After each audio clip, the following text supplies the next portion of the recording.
Assalamualaikum, hai semuanya, jumpa lagi di RM Novel.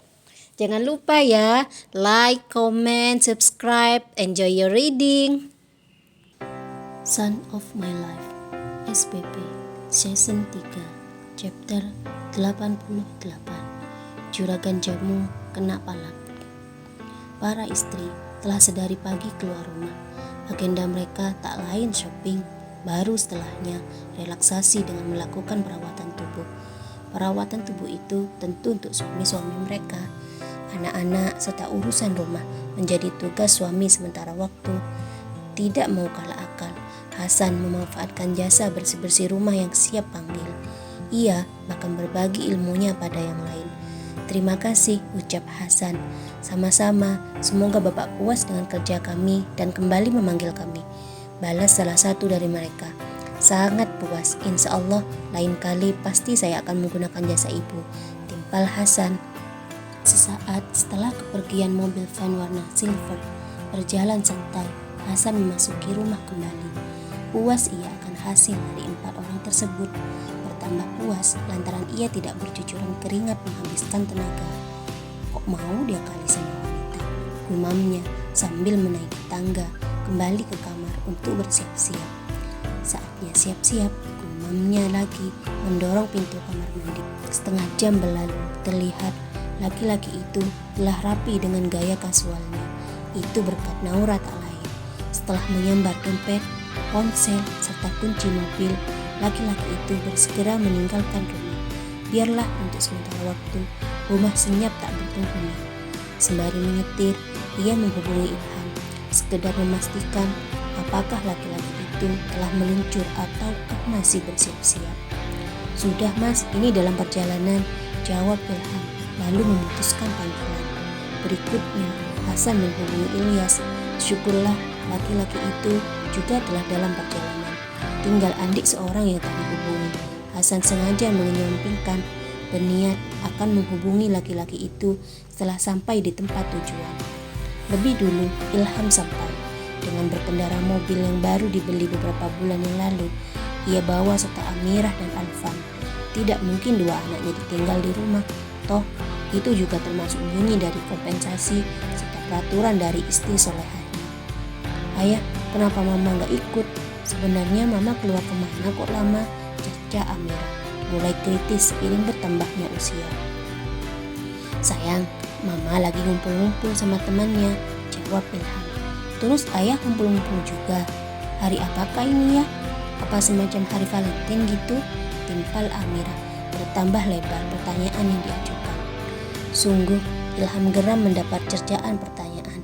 Maklumlah, waktu yang dimiliki oleh laki-laki itu berkumpul lebih sedikit apabila dibandingkan dengan sang istri Feni. Ia yang bekerja sebagai teknisi lokomotif memiliki waktu yang tak menentu. Anggaplah ini single day, jadi mama, ayah punya acara sendiri-sendiri, sahut Ilham, tetap saja memberi penjelasan. Oh, seru Amirah tidak melanjutkan. Betapa leganya Ilham. Dengan langkah ringan, ia tuntun kedua anaknya memasuki sebuah restoran cukup berkelas. Restoran yang menyajikan masakan Nusantara, namun dikemas dalam penyajian premium. Juga servis atau pelayanan kelas premium pula. Ya, restoran itu sangat sesuai dengan selera lidah lokal Hasan, juga lidah yang lain. Selamat datang, sapa seorang pelayan menyambut Ilham dan buah hati. Mas, saya sudah melakukan reservasi sebelumnya atas nama Bapak Hasan, sahut Ilham membalas sapaan itu. Oh, mari saya antar, jawab pelayan berseragam merah kombinasi batik dengan blangkon di kepala. Dihantarlah Ilham serta kedua anaknya menuju sebuah ruangan khusus yang disekat oleh dinding kaca.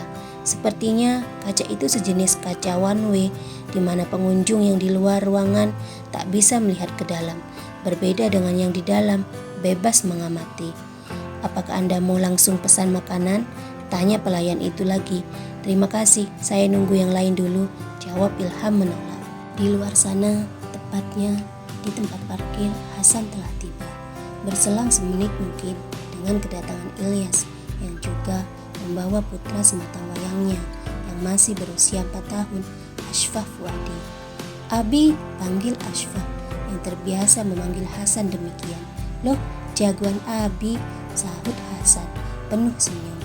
Ia rentangkan tangannya menyambut Ashfah yang berhambur memeluk. Bersama-sama, Hasan serta Ilyas memasuki restoran. Juga diantar oleh seorang pelayan menuju ruang khusus yang telah dipesan.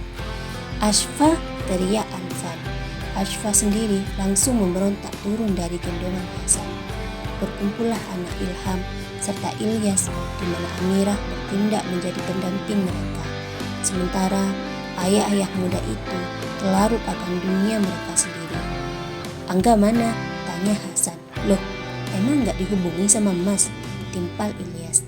"Aku pikir kamu yang ngasih tahu," sahut Hasan. Jadilah Ilyas merogoh ponsel. Ia hubungi Angga yang saat itu berada di garasi. Tepatnya berada di kantor yang bersebelahan dengan garasi dari armadanya. "Mas di mana?" cerca Ilyas. "Di garasi." "Kenapa?" balas Angga. "Sibuk nggak Mas?" tanya Ilyas lagi.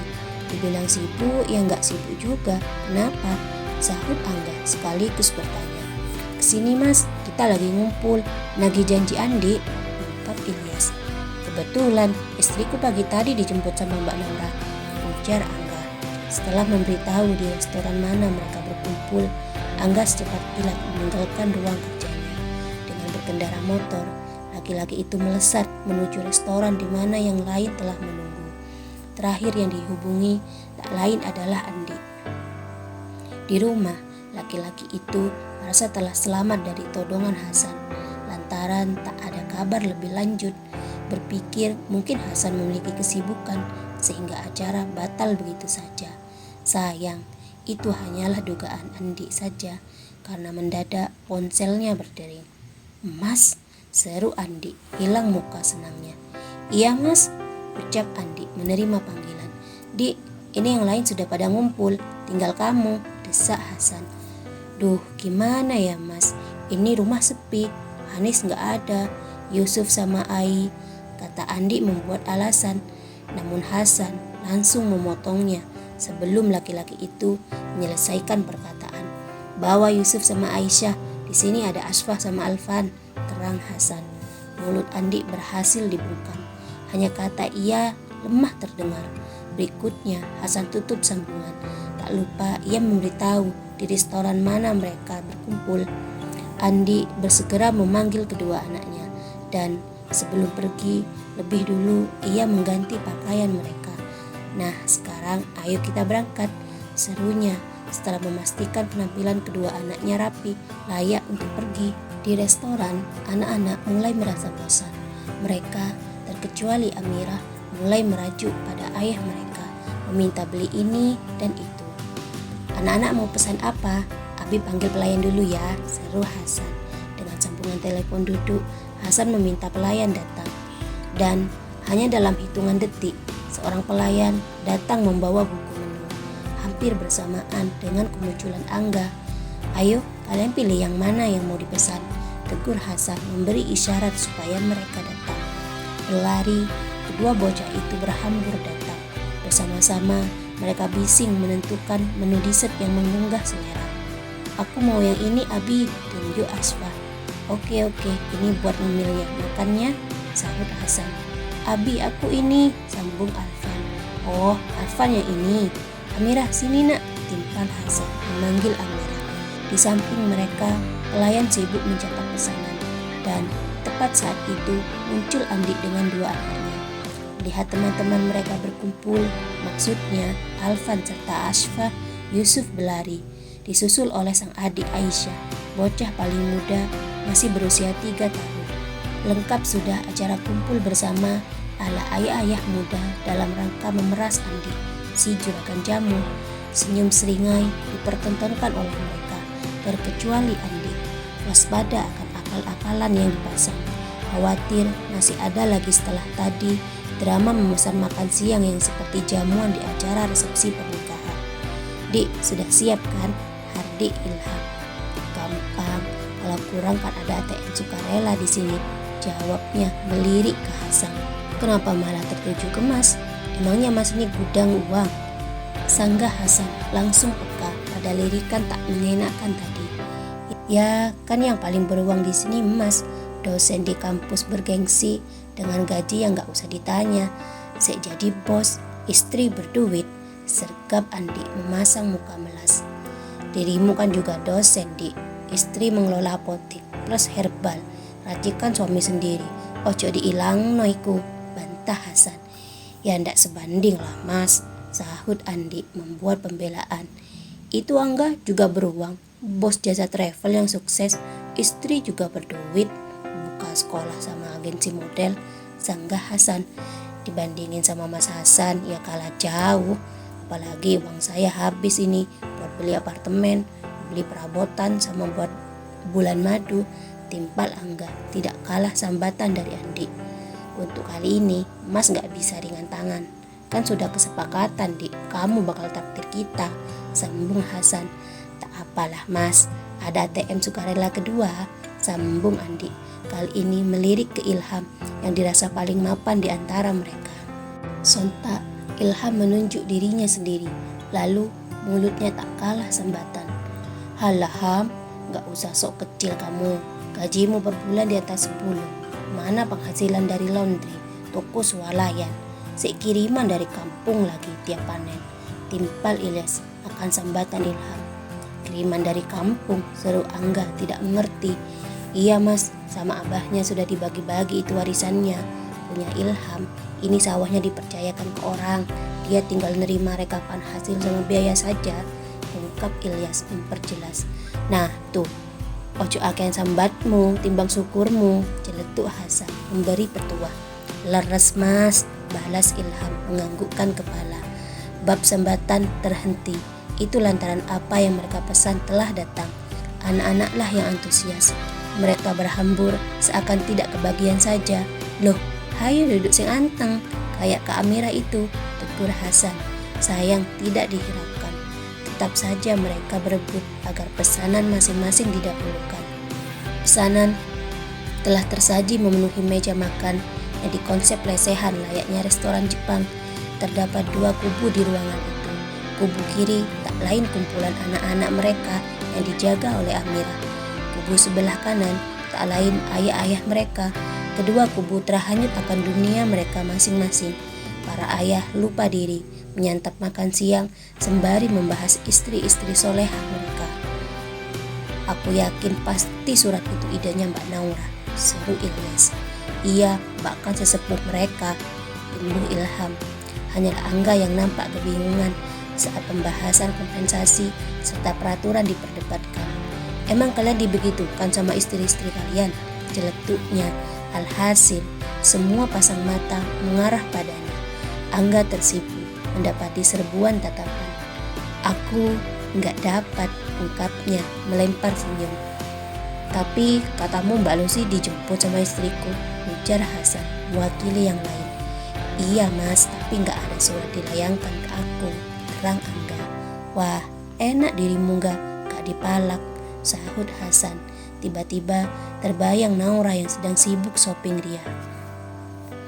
Iya benar, aku langsung ditodong sama Bu Baria, tambah Ilyas. Sudahlah, kita nikmati aja ini, celetuk Andi. Oga membahas, toh ujung-ujungnya dia yang akan disalahkan. Perut telah kenyang terisi, meja hanya menyisakan piring-piring kotor saja. Anak-anak juga mendesak berpindah tempat. Mereka mengajukan menghabiskan waktu di taman sembari berjajan ria yang pasti. Ayo cabut, Pak Bos, masih sanggup ini buat yang kedua, tegur Hasan. Sebagai perwakilan, ia lebih dulu bangkit, lalu disusul yang lain, terakhir Andi. Bersamaan, pelayan yang tadi dipanggil datang menghantar bil yang diserahkan pada Hasan. Oh, terima kasih, ucap Hasan. Sambil senyum-senyum, juga tidak mengintip bil tagihan, Hasan sodorkan selembar kertas kecil itu pada Andi. Kok dilempar ke aku Mas? Celoteh Andi, langsung derdek ia. Ayo anak-anak sama Abi, tegur Hasan, tidak menanggapi, malah menarik Yusuf serta Aisyah. Mengikuti jejak Hasan sambil kembung menahan tawa, yang lain keluar, meninggalkan Andi tertegun akan rasa derdek yang melanda. Seakan tak berani mengecek jumlah bil, kedua bola mata Andi setengah terpejam kala mengintip kertas. Dan cukup greges ia manakala melihat angka yang tertera. Pintar Mas kalau suruh ngempesin dompet, kutunya menghela nafas.